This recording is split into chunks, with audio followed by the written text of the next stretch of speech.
风情 Learn about another voice and culture of Taiwan with We Love Hakka. 现在就让我们一起加入客家风情每日一课语。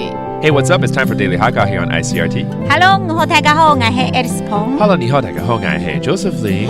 冬天呢，而且不是热而已，是闷热。是啊。You know, it's not just hot right now because summer's around the corner, but it's kind of like sultry, hot and stuffy. 怎么这样说呢？天气闷热的。天时热捏。天时热捏，热捏就是闷热。闷热 Right? Okay, sultry. Especially around Dragon Boat Festival because usually that's the beginning of summer. 通常端午节就是夏天的开始了。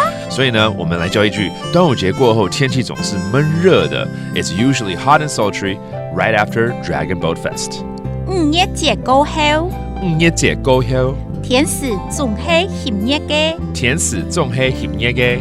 熱捏嘅 again that's 悶熱。是的。然後天氣就是天時。Hey. Okay, and then how about this line? Because usually when it's kind of gloomy outside, it also means it might rain. 有的時候看到外面啊，天氣陰暗又悶熱，就是要下雨呀。有可能要下雨了。對，怎麼說呢？天時無陰又熱捏，天時無陰又熱捏，將會落雨咧。將會落雨咧。OK， 落雨我們常常教嘛，就是下雨了，落下雨了哈。那這個陰暗叫做無陰，無陰 ，that means gloomy，陰暗的感覺。All right, let's review all these phrases we taught you, including Dragon Boat Fest. How do you say 端午節 again?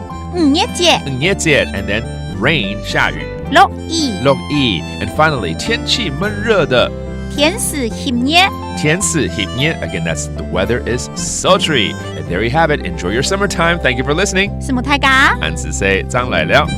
客家風情由客家委員會監製。 We Love Hakka has been brought to you by the Hakka Affairs Council.